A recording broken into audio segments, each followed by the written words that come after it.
આત્માને સાવધાન કરી દઈએ. મન વાળ વળે સદગુરુવરથી, મન વાળ વળે સદગુરુવરથી, સદગુરુવરથી નિજ અનુભવથી, સદગુરુવરથી નિજ અનુભવથી, નિજ અનુભવથી સદગુરુવરથી, વૈરાગ્યને અભ્યાસ થકી, વૈરાગ્યને અભ્યાસ થકી, અભ્યાસ અને વૈરાગ્ય થકી, અભ્યાસ અને વૈરાગ્ય થકી, મનવાળું વળે સદગુરુવરથી, મનવાળું વળે સદગુરુવરથી, મનવાળું વળે સદગુરુવરથી. ઓમ ગૌરમ બિંદ સંયુક્તમ નિત્યમ ધ્યાયન્તિ યોગિનઃ કામદં મોક્ષદં ચૈવ.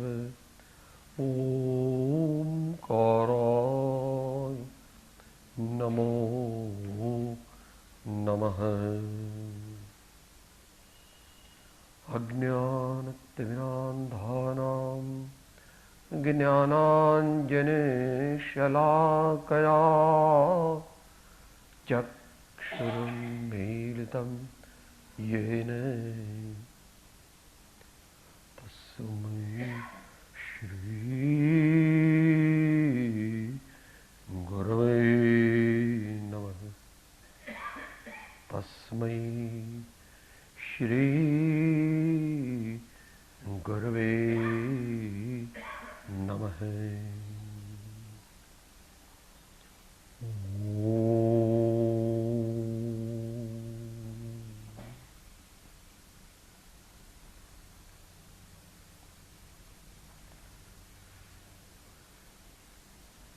સ્વાધ્યાયમાં શ્રીમદ રાજચંદ્ર વચનામૃત ઉપદેશ છાયા આંક 13 પૃષ્ઠ સંખ્યા 729 729.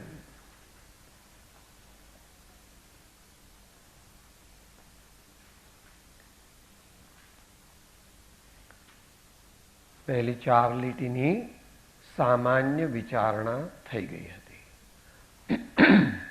છેલ્લી લીટી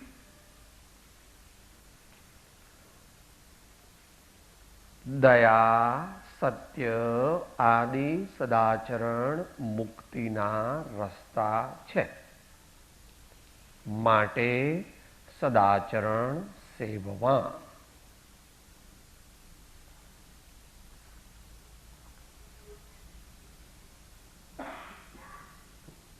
મોક્ષ માર્ગ એક છે, પણ મોક્ષ માર્ગના કોમ્પોનન્ટ્સ અનેક છે.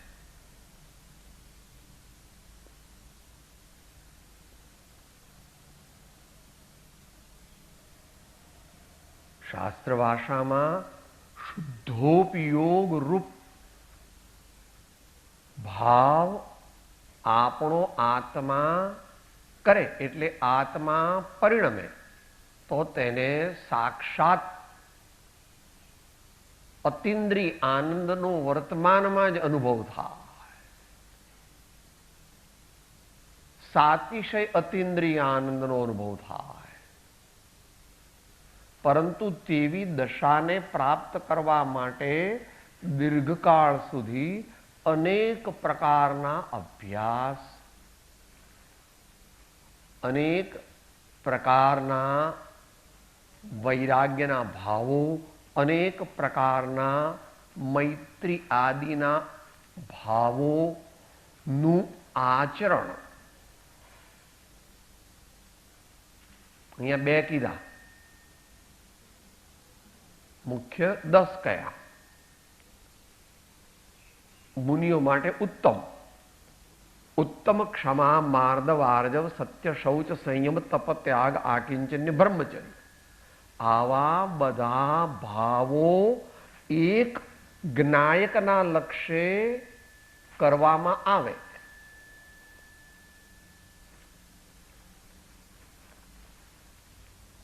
બનાવવો છે તો શીરો, પણ તે માટે લોટ અનિવાર્ય છે. પછી તમે ચણાનો લોટ લાવો, ઘઉંનો લોટ લાવો, કે વળી બાજરાનો લોટ લાવો, કે વળી આજકાલ મગની દાળનો લોટ લાવો, એ વાત જુદી છે. ઘી જરૂરી છે. પછી ડાલડા ઘી હોય અને કદાચ બીજી જાતનું હોય તમારે કંઈ ચીકાશ અને ગળપણ. ખાંડ હોય, ગોળ હોય અને તમારે શેઠિયાઓને ત્યાં તો સેકરીના ટીપા નાખવા પડે, કારણ કે તમને ડાયાબિટીસ, તમારા ઘેર આવે એ બધાને ડાયાબિટીસ. એટલે ગળપણ પહેલેથી નહીં મૂક્યું હોય, સાકર રાખી હોય, કોઈને ડાયાબિટીસ 2-5 જણ હોય તો ડાયાબિટીસ વગરના તો પાછળથી એને કરી આપો તમે તૈયાર. બાકી બધાને તો સેકરીના ટીપા વાળું જ ખાવું પડે, કારણ કે મોટા શેઠ છે. બ્લડ પ્રેશર હોવું જ જોઈએ, હાર્ટ એટેક આવ્યો જ હોવો જોઈએ, ડાયાબિટીસ હોવો જ જોઈએ, પેપ્ટિક અલ્સર હોવું જોઈએ, વગેરે હોય તો જ દુનિયાના શેઠ કહેવાય. એ શેઠ નથી, ભગવાન કહે છે શેઠિયો નથી, વેઠિયો છે. એ શેઠિયો નથી પણ વેઠિયો છે. અજ્ઞાનને લીધે કાળી મજૂરી કરે છે, પાપનું અર્જન કરે છે ને એકલો ચાલ્યો જવાનો એ પાપના ગઠડા બાંધીને.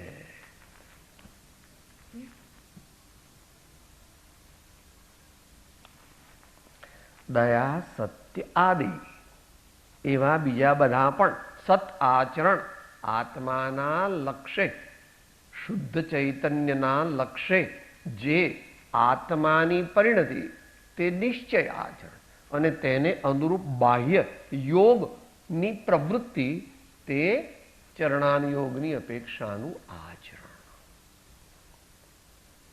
મુક્તિના રસ્તા છે. કે આમાં તો બહુવચન કેમ વાપર્યું, કે બહુવચન પણ હોય. આત્માથી લક્ષણની ત્રીજી ગાથા બોલીએ તો એક હોય 3 કાળમાં પરમાર્થનો પંથ, પ્રેરે તે પરમાર્થને તે વ્યવહાર સંબંધ. પ્રેરે તે પરમાર્થને તે વ્યવહાર સંબંધ.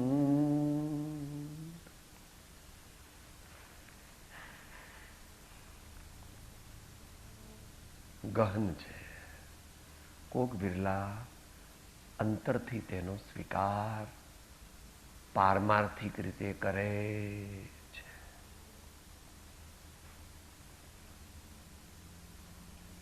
રસ્તા અનેક છે, એટલે સાધન અનેક છે, પણ ફળ એક છે. અનેક સાધનથી ભૂમિકા તૈયાર થાય છે. એ ભૂમિકા તૈયાર થયા વિના કદાપી પરમાર્થ શુદ્ધોપયોગ પ્રગટી શકતો નથી. એવો નિયમ છે.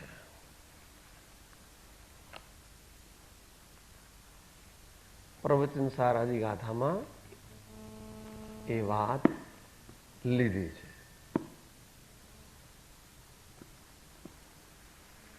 આવું આવું આવું આવું જેના જીવનમાં હોય તેને શુદ્ધોપયોગ પ્રગટે. એટલું બધું ન હોય ને થોડું હોય, એની જ વસ્તુ માત્રા ઓછી હોય તો શુદ્ધ ભાવ પ્રગટે. એથી પણ ઓછું હોય તો શુદ્ધનો ક્વચિત ક્વચિત લક્ષ્ય થાય. એથી ઓછું હોય તો પરમાર્થ મોક્ષ માર્ગની પ્રાપ્તિ ન થાય. શુભ ભાવ રૂપ ભાવ ચાલ્યા કરે અને એ ગમે તેટલો સમય ચાલે તો પણ મોક્ષ ન પ્રગટે. એટલે યથા પદવી યથા સંભવ યથા પાત્ર વસ્તુને સમજવી અને અંતરમાં શ્રદ્ધવી અને જીવનમાં પ્રયોજવી. અર્ધવિરામ છે. માટે સદાચરણ સેવવા.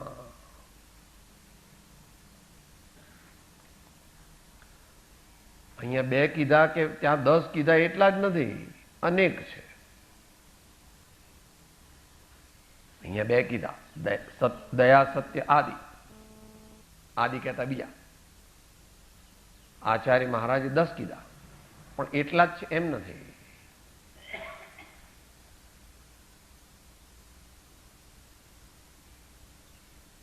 ભૂમિકા અનુસાર 7 વ્યસનનો ત્યાગ કરે એ પણ માર્ગ તરફ જાય છે. માર્ગ પ્રાપ્ત નથી થતો.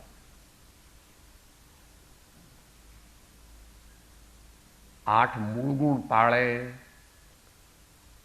5 અણુવ્રતનો અભ્યાસ કરે, 12 વ્રતનો અભ્યાસ કરે,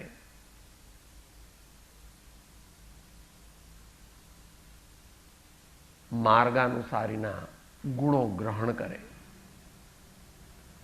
શ્રાવકના 21 ગુણોનો અભ્યાસ કરે. મુખ્યપણે ચરણાનુયોગની મુખ્યતાથી આવું કથન છે. નવતત્વનો અભ્યાસ કરીને ઉપાદેયનો પરિચય કરે, ઉપાદેય તરફ ઢળે, ઉપાદેયમાં આગળ વધે. હે છે એનો અપરિચય કરે, હે છે એનો અપરિચય કરે અને જ્ઞેય છે એમાં ઉદાસીન બને, અને જ્ઞેય છે એમાં ઉદાસીન બને. આવા બધા વિવિધ અંતરના સદવિચારોની પ્રક્રિયાથી એક એવું સત્વ પ્રગટે છે જેને કર્ણાનુયોગ સમજાવે છે. કર્ણાનુયોગ એટલે સૂક્ષ્મ આત્માના ભાવો. કરણ એટલે સાધન, નિશ્ચય નહીંથી આત્માને મુક્તિ થવાનું કારણ એનો ભાવ છે. એટલે મોહનીની સ્થિતિ જેને જેટલી હોય એટલી આવા બધા ભાવો કરે એટલે 60 કે 50 કે 40 કે 10 કે 5 એમ કરતા અંતકોડા કોડી સાગર પ્રમાણ એની મોહનીની સ્થિતિ આવી જાય. ત્યાર પછી જ એ સાચું ધ્યાન કરી શકે. પણ જ્યાં સુધી સાચું ધ્યાન ન થાય ત્યાં સુધી આવા બધા પ્રયોગો ગુરુગમ દ્વારા ગુરુના સાનિધ્યમાં કરવા જોઈએ.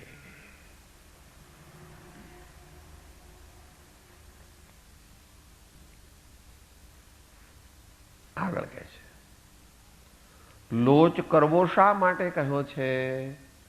શરીરની મમતાની તે પરીક્ષા છે માટે.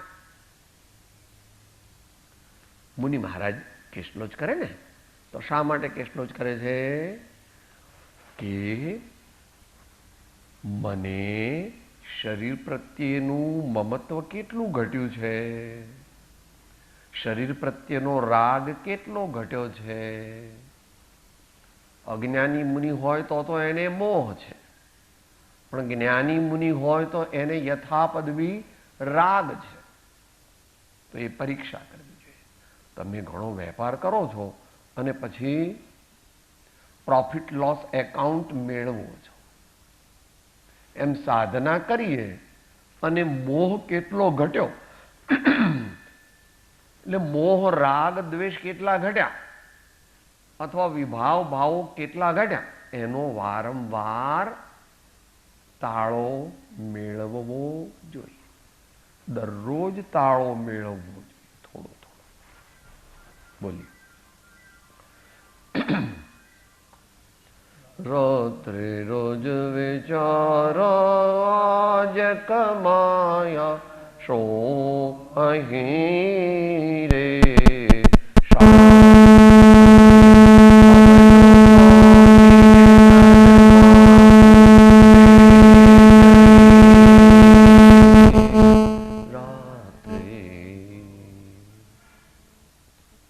અનેક પ્રકારે એનું પૃથ્થકરણ કર્યું.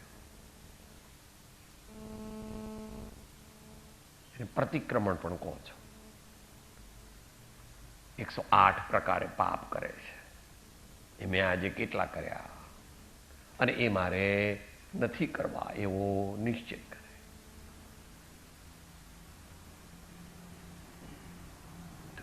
લોચ કરવો શા માટે કહ્યો છે કે સ્પર્શેન્દ્રિયનો હું સંપૂર્ણ વિજેતા થયો કે નહીં. સંપૂર્ણ એટલે ચરણાયોગની અપેક્ષા. કારણ કે કેશલોચ ક્યાં સુધી હોય? 6ઠ્ઠા ગુણ સ્થાન સુધી જ હોય, પછી ન હોય, એનાથી આગળ હોય નહીં. તો સ્પર્શેન્દ્રિયનો વિજય. વાળ ક્યાં છે? ચામડીનું અંગ છે, ઉપાંગ છે. ચામડી એટલે શું? સ્પર્શેન્દ્રિય. સ્પર્શેન્દ્રિયનો જેણે સંપૂર્ણ વિજય કર્યો હોય તેને કેશલોચ એટલે बाएं हाथ का खेल और समता भाव की वृद्धि, दोनों साथ में चलता. केशलोच कर भी रहे हैं और केशलोच हो रहा है उसको जान भी रहे हैं. केशलोच कर भी रहे हैं योगनी अपेक्षाएं और उपयोगनी अपेक्षाएं. केशलोच हो रहा है उसको जान भी रहे. ऐसे चलता है, ऐसे चलता है. स्वरूप लक्ष्य जिन आज्ञा आधीन जो मुनि માટે શરીરની મમતાની તે પરીક્ષા છે માટે.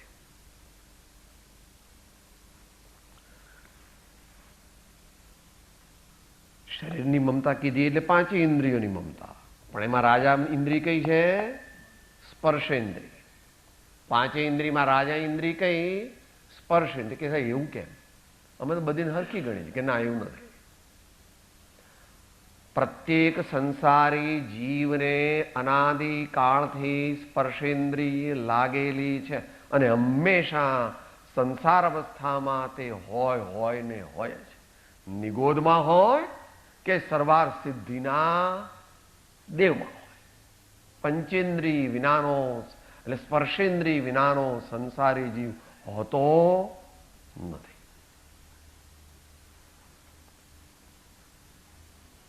સામાન્ય સ્ટેટમેન્ટ છે. શરીરની મમતાની તે પરીક્ષા છે માટે. માથે વાળ તે મોહ વધવાનું કારણ છે.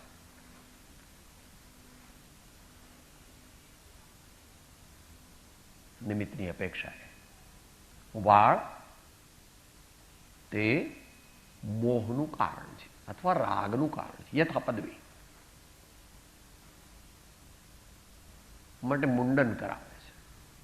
કેશલોચ ન કરાવે તો પણ મુંડન કરાવે. કેમ? વ્યવહારિક ઘણા ફાયદા છે. તેલ રાખવાની જરૂર નહીં, કાંસકો રાખવાની જરૂર નહીં, અરીસો રાખવાની જરૂર નહીં, વારંવાર મોઢું જોવાની જરૂર નહીં, પાથી બરાબર પડી છે કે નહીં એ બધું જોવાની કંઈ જરૂર. લપ, જેટલી લપ ઓછી એટલું આત્મા તરફ જવાય. આત્મા તરફ જવાની સરળતા રહે.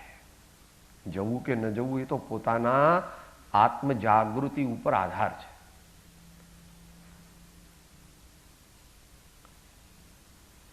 નાહવાનું મન થાય એટલે ભાઈઓને પણ પ્રોબ્લેમ છે, બહેનોને મોટો પ્રોબ્લેમ છે વાળ ધોવાના.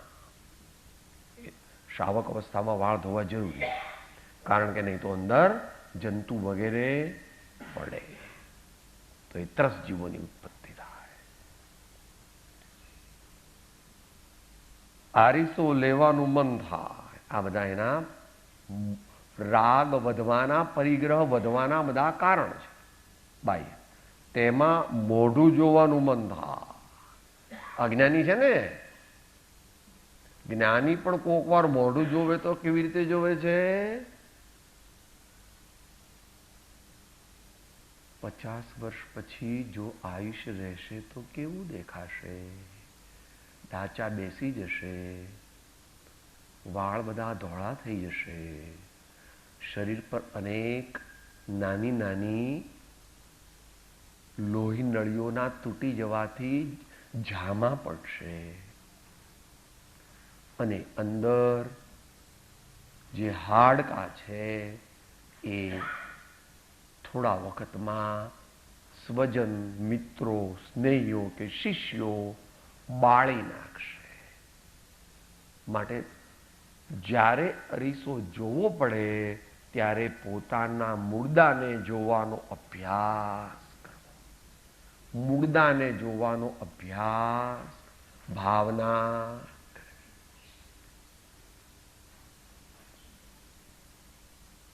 નિર્મમત્વને વધારવાનો, વૈરાગ્યને વધારવાનો એક ઉપાય છે. એમને અરીસો ન હોય તો પણ પોતે પોતાના મુર્દાની પરિકલ્પના કરી શકે છે.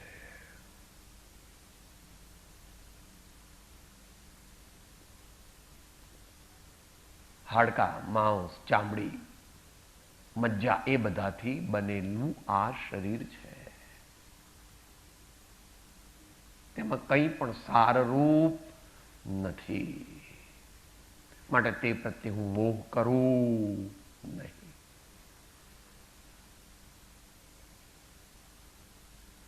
જ્ઞાન પ્રાપ્તિ થયા પહેલા પણ મોહ ઘટાડવો પડે, રાગ ઘટાડવો પડે, અને આત્મજ્ઞાન થયા પછી વિશેષપણે ઘટાડે છે. પ્રથમ દેહ દ્રષ્ટિ હતી તેથી ભાસ્યો દેહ, હવે દ્રષ્ટિ થઈ આત્મમાં ગયો દેહથી ને. અપેક્ષા ઘટ્યો દેહથી ને. એકદમ જાય નહીં, ક્રમશઃ ઘટ્યો ઘટ્યો ઘટ્યો ઘટ્યો ઘટ્યો ઘટ્યો ઘટ્યો ઘટ્યો પછી મટ્યો. એ તો બહુ દૂરની વાત છે. અભ્યાસ એનો કરવાનો. તેમાં મોઢું જોવાનું મન થાય અને એ ઉપરાંત તેના સાધનો માટે ઉપાધિ કરવી પડે. ત્યાગ માર્ગની ઉપયોગિતા બતાવે છે. ત્યાગ માર્ગની ઉપયોગિતા બતાવે. ત્યાગ અગત્યનો છે. મોક્ષ માર્ગમાં ત્યાગની અગત્ય છે.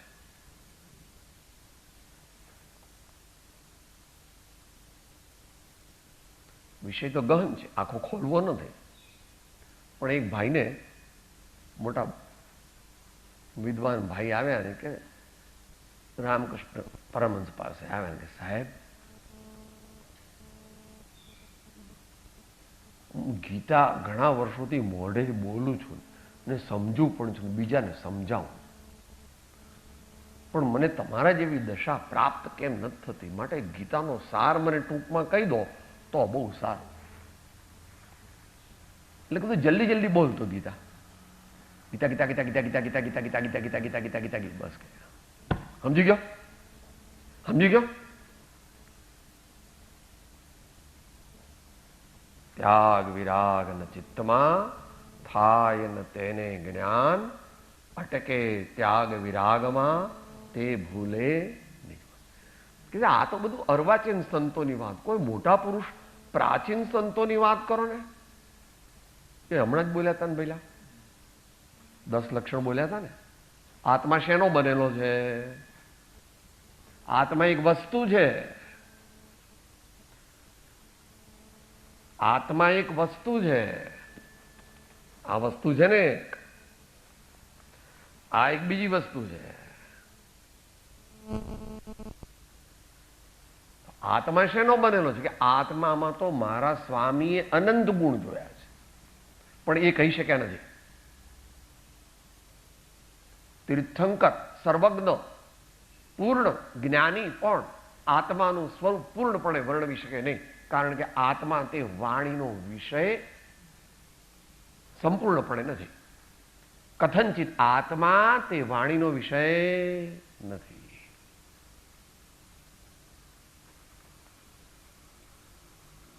પણ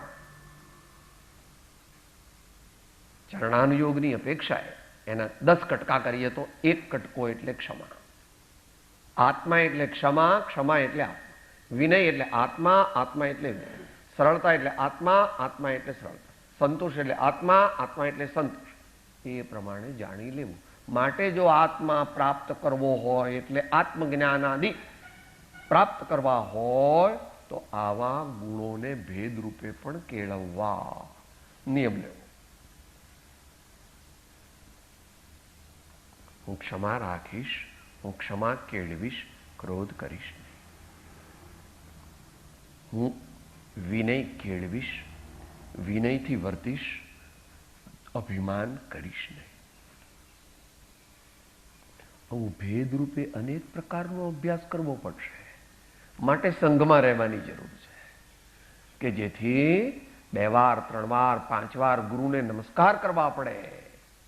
યોગથી એમાં ઉપયોગ લાગે કે હું કાંઈ નથી, હું કાંઈ નથી, હું કાંઈ નથી. ધીમે ધીમે ધીમે ધીમે ધીમે ધીમે વિનય ગુણ ડેવલપ થાય. માટે પ્રત્યક્ષ ગુરુને ન માનવાની પદ્ધતિ તે ડેન્જરસ છે અને તે સમીચીન નથી. એવું 200 આંકમાં 9મો કે 11મો મુદ્દો, 10મો મુદ્દો નહીં, 11મો મુદ્દો. અનંતકાળ સુધી જીવ નિજ છંદે ચાલી પરિશ્રમ કરે તો પણ પોતે પોતાથી જ્ઞાન પામે નહીં, પરંતુ જ્ઞાનીની આજ્ઞાનો આરાધક અંતર્મૂર્તમાં પણ કેવળ જ્ઞાન પામે. ત્યાં તો હજુ જ્ઞાનીની આજ્ઞા કહી અને નિજ છંદનો નિષેધ કર્યો, પણ આગળ 12મો જે છે એ વિચાર.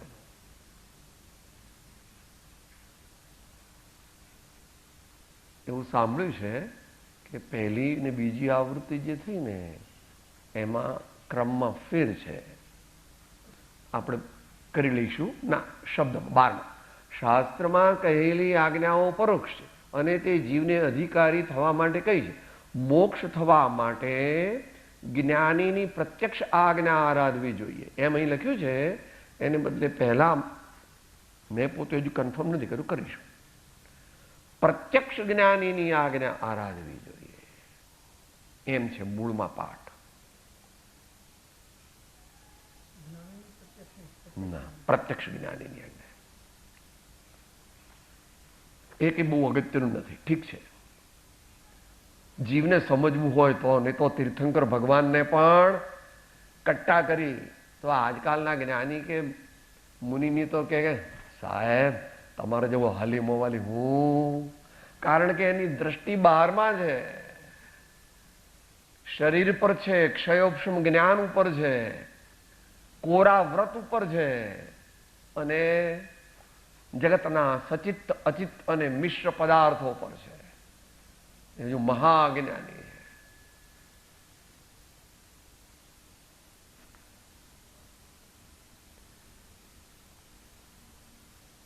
આ કારણથી જ્ઞાનીઓએ લોચ કરવાનું કહ્યું છે. ઉપાધિ ઘટાડવી, સમાધિ વધારવી હોય તો આધિ, વ્યાધિ અને ઉપાધિ એ ત્રણેયને ઘટાડવા. એને પ્રપંચ કહે છે. વ્યાધિ તો નિશ્ચયથી આપણા હાથમાં નથી, પણ વ્યાધિ સાથેનું જોડાણ આપણા હાથમાં છે. કેન્સર થાય, ટીબી થાય, ન્યુમોનિયા થાય, કોલાઇટિસ થાય, એ આપણા હાથમાં નથી. પણ એ મને થયો છે કે કેમ, એવું માનવું, એવું યાદ કરવું ને એવો અનુભવ કરવો એ કથનચિત આપણા હાથમાં છે. માટે એવો અભ્યાસ કરવો.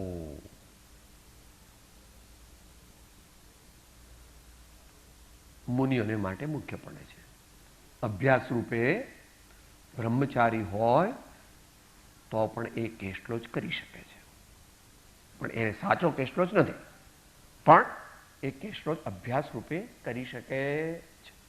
એવી રીતે ક્ષુલ્લક એલક પણ કરી શકે છે, પણ એને સાચો કેશલો જ નથી.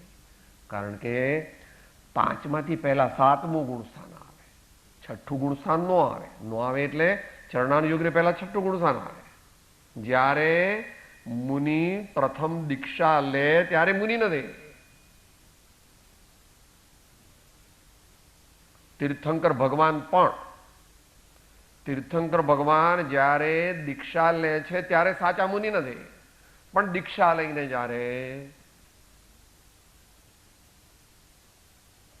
સામાયિકમાં બેસે ને સામાયિક લાગે ત્યારે 5મામાંથી સામાયિકમાં 7મામાં જાય અને પછી 6ઠ્ઠે આવે.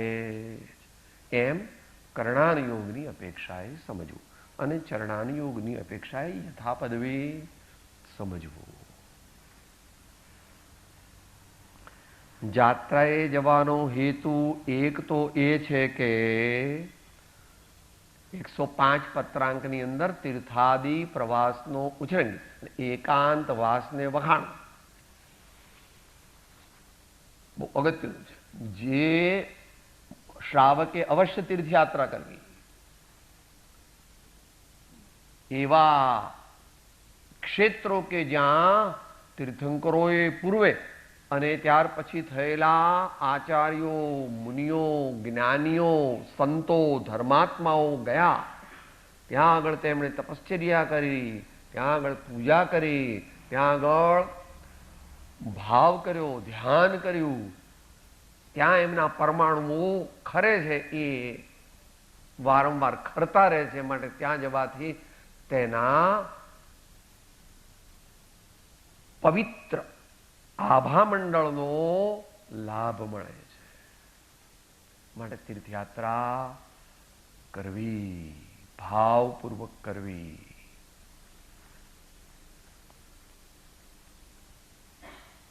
શું શું ફાયદા થયા? 1, ગૃહવાસની ઉપાધિથી નિવૃત્તિ લેવા.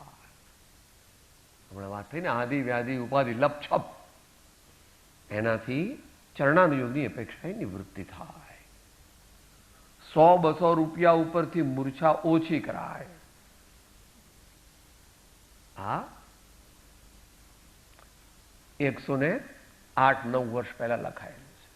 એટલે તે વખતે તીર્થયાત્રા કરવા માટે 100-200 જોઈએ. એટલે એમાં તો ખર્ચ ન ગણ્યો, દાન દે તે પણ ગણી લીધું. અત્યારે 5-10 હજાર જોઈએ. અત્યારે 5-10 હજાર જોઈએ. તે વખતે તેલનો ભરેલો ડબ્બો 1.5 રૂપિયાનો આવતો. અત્યારે તેલનો ખાલી નવો ડબ્બો 19 રૂપિયાનો આવે છે. એ પ્રમાણે સમજી લે. આમ તો પરમશુદ્ધ પ્રભાવક મંડળ માટે ટહેલ નાખી હતી ત્યારે 7,000 રૂપિયા ભેગા થયા હતા. એટલે અત્યારના લગભગ 7 લાખ આશરે, થોડાક વધારે.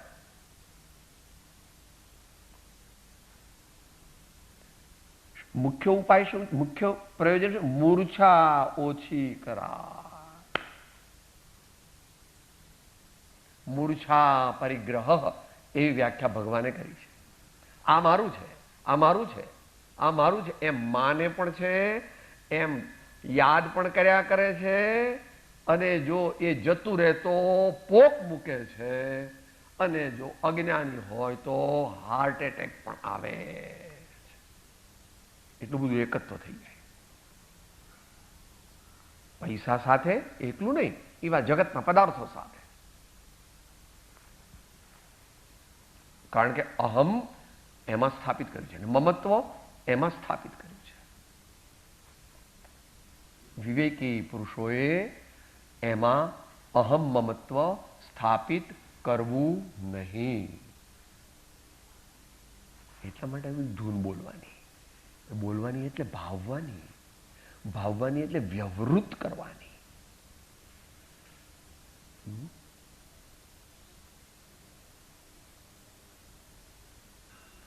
એનાથી જુદો હું આત્મા છું.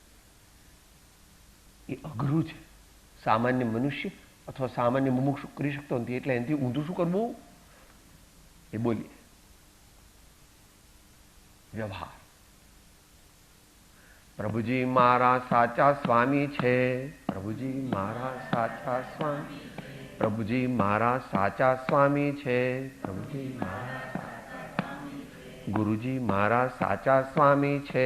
ગુરુજી મારા સાચા સ્વામી. ગુરુજી મારા સાચા સ્વામી છે. ગુરુજી મારા સાચા સ્વામી. ધર્મ મારો સાચો આધાર છે. ધર્મ મારો સાચો આધાર. ધર્મો મારો સાચો આધાર છે. ધર્મ મારો સાચો આધાર. આવું પાકું થાય પછી આત્મા ખ્યાલમાં આવે. ત્યાં સુધી ખ્યાલમાં ન આવે. બોલે ખરો, બોલવાથી કામ ન થાય. ભાવપૂર્વક બોલે તો ભૂમિકા બંધાય. ભાવપૂર્વક બોલે તો ભૂમિકા બંધાય, મોહ ઘટે. એમ કરતા કરતા મોહ ઘટે.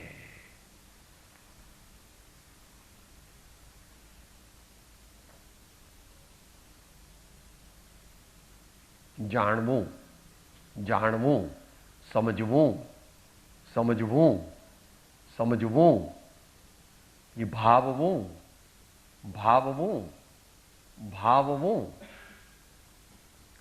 એમ સમ્યક પ્રકારે એટલે રૂઢે પ્રકારે જો કરે તો એ ભાવવું, ભાવવું, ભાવવું એમાંથી ભાવ ભાષણ થાય. Intuitional knowledge.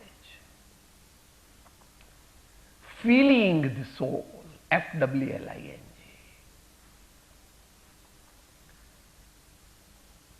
Feeling the soul નથી, હજી તો એની નજીક ગયો.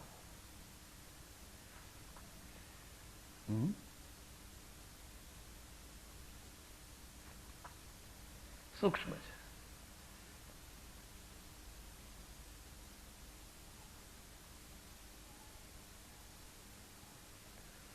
તમે મોટરથી પાલીતાણા જતા હતા. કાચ બધા ખુલ્લા રાખ્યા હતા. સ્પીડ સામાન્ય હતી, 20-30 કિલોમીટરની. આજુબાજુમાં ગુલાબના બગીચાઓ હતા ને પવન તમારી દિશામાં હતો. તો તમે હા, ગુલાબની સુગંધ આવે. ગુલાબનો બગીચો છે, ગુલાબનો બગીચો છે. કેમ ભાઈ? તમે ગુલાબ તો જોયા નથી હજુ. ગુલાબ જોયા નથી તો પણ કહો છો કે ગુલાબ સાહેબ ગુલાબનો બગીચા લાગે છે અહીંયા. અહીંયા આપણે થોડી વાર હે એ પ્રમાણે આત્મા પામતા પહેલા આત્માની નજીક જાય ત્યારે અનેક પ્રકારના સાત્વિક આનંદ સ્પંદનોનો અનુભવ થાય છે. હજુ તો આત્મા મળ્યો નથી, આત્માની નજીક ગયો. એમ આત્મચિંતનમાં પણ ઘણું એ પ્રમાણે થાય છે. એ પછી કોક વાર ગુરુગમથી જાણવું. અત્યારે ટૂંકમાં 100-200 રૂપિયા ઉપરથી મૂર્છા ઓછી કરાય એટલે શું થયું? સંતોષ ગુણ પ્રગટ્યો. સંતોષ ગુણ પ્રગટ્યો. પરદેશમાં દેશાટન કરતા, પરદેશમાં એટલે દૂરસ્થ ક્ષેત્રોમાં, દૂરસ્થ ક્ષેત્રોમાં દેશાટન કરતા કોઈ સત્પુરુષ શોધતા જડે તો, બહુ અઘરું લખ્યું, પોતાની શોધવાની અંતરની તાલાવેલી અને યોગ્યતા હોય તો,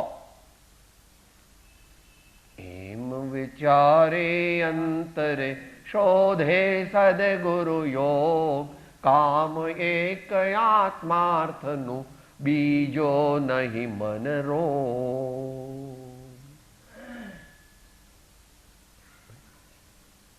કે ગુરુ શોધવા પડે કે શોધવા પણ પડે. કે કોકને ગુરુ ન શોધે ને ગુરુ એને ઘેર આવે એવું બને કે બને કોક વાર અપવાદ માર્ગ. તો અપવાદ માર્ગ પર આપણે ચલાય નહીં. આપણે અપવાદ માર્ગ પર ચલાય. ભરત ચક્રવર્તી ગયા એવી રીતે આપણે કોઈ પણ મોક્ષે જવાના નથી. આપણે તો ક્લાસિકલ માર્ગથી જ જવાય. માટે મુમુક્ષુ લોટરીથી ઘર ચલાવે નહીં. મુમુક્ષુ લોટરી લગાડે નહીં. આગળ વધેલા મુમુક્ષુ લોટરી લગાડે નહીં. એક જાતનો જુગાર છે કે હું તો લોટરીથી જ ઘર ચલાવું છું, મરી જઈશ કે લોટરીથી ઘર ચલાવાય નહીં. કારણ કે 5-10 હજારની લોટરી લાગે ને પછી પતી જાય બધું. ધ્યાન રાખો. ધોરીમાર્ગ, મુખ્ય માર્ગ, એના પર ચાલવું એ સજ્જનોનું લક્ષણ છે. એ સજ્જનો માટે સેફ છે. માટે પૂર્વભાવની ઘણી આરાધના હોય તો કોક જીવને બહારમાં પ્રત્યક્ષ સદગુરુ ન હોય તો પણ આત્મજ્ઞાન થાય. પણ એને આગલા ભાવમાં સદગુરુના ચરણો ઘણા વર્ષો અને ઘણા જન્મોમાં સેવ્યા છે. માટે માર્ગ નથી. સેવે સદગુરુ ચરણ ત્યાગી દઈ નિજ પક્ષ, પામે તે પરમાર્થને નિજ પદનો લે લક્ષ. માટે સિદ્ધાંત પદ્ધતિને પણ માન્ય કરવી. અધ્યાત્મવાળા એકલા અધ્યાત્મભાષી શું કહે છે? સાહેબ આ તો ખોટી ખોટી દીક્ષાઓ લે છે, આ તો બધા ખોટા ખોટા નિયમ વ્રત લે છે, હું તો લઉં જ નહીં, નિયમ ન લઉં, વ્રત ન લઉં, દીક્ષા ન લઉં. અને તું શું કરે? પાપમાં ને પાપમાં રહે. હે એમ છે નહીં, જેમ છે તેમ સમજ. શક્તિ પ્રમાણે, ગુરુની આજ્ઞા પ્રમાણે નિયમ વ્રત લેવા, પણ એમાં રોકાઈ જવું નહીં. નિયમ વ્રત લેવાની ના નથી કીધી મહાપુરુષોએ, પણ સમજણપૂર્વક લેવા, પોતાની કક્ષા પ્રમાણે લેવા, ગુરુગમથી લેવા, એમ લેવા, પણ એમાં અટકવું નહીં. કારણ કે વ્રત અને અવ્રત બંનેથી પાર એવો મોક્ષ માર્ગ છે. નિશ્ચય મોક્ષ માર્ગ. વ્રત અને અવ્રતથી પાર.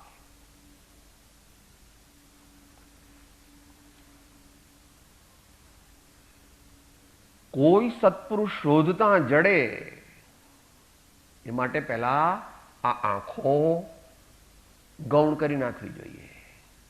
પ્રવચન અંજન જો સદગુરુ કર દેખે પરમ નિધાન, જિનેશ્વર હૃદય નયન નિહાળે જગધણી, હૃદય નયન નિહાળે સદગુરુ, મહિમા મેરુ સમાન જિનેશ્વર, મહિમા મેરુ સમાન જિનેશ્વર. ધીમે ધીમે સાવધાન બની, સાચો બની, ચારે પ્રકારે પુરુષાર્થ કરીએ છીએ ને આપણે. બોલો, પહેલું ક્રમમાં બોલો. કઈ રીતે પુરુષાર્થ કરવાનો છે? પ્રાથમિકતાના ધોરણે. પછી પ્રમાણિકપણે, પછી પ્રબુદ્ધપણે, પછી પરાક્રમયુક્ત. બધાય પદ છે.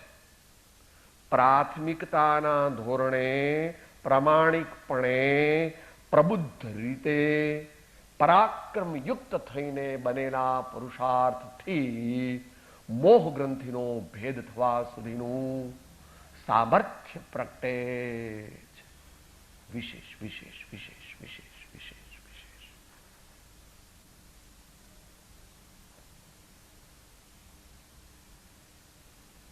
એટલે પછી એમાં કે છે બીજો મન મંદિર આણું એ અમકુળવટ રીતિ.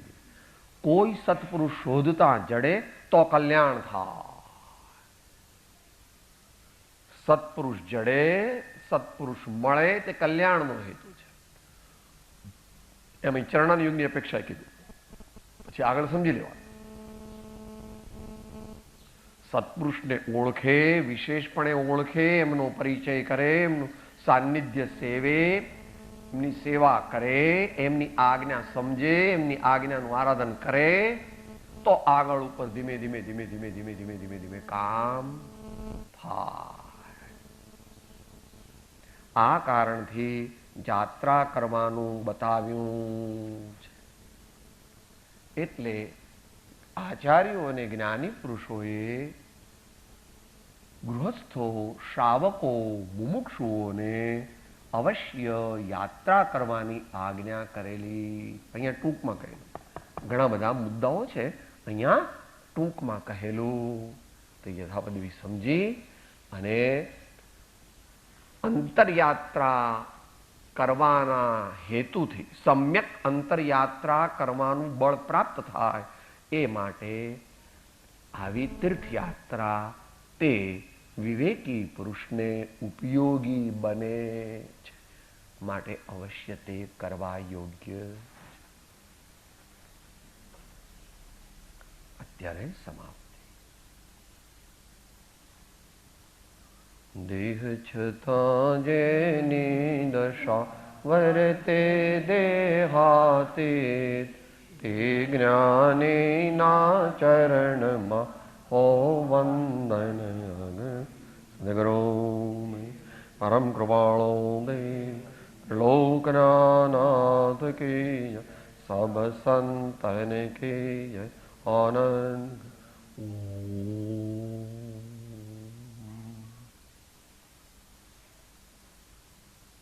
સૂત્ર સાથે બોલીશું. હું આત્મા છું, આપનો સેવક છું, સૌનો મિત્ર છું. હું આત્મા છું, આપનો સેવક છું, સૌનો મિત્ર છું. હું આત્મા છું, આપનો સેવક છું, સૌનો મિત્ર.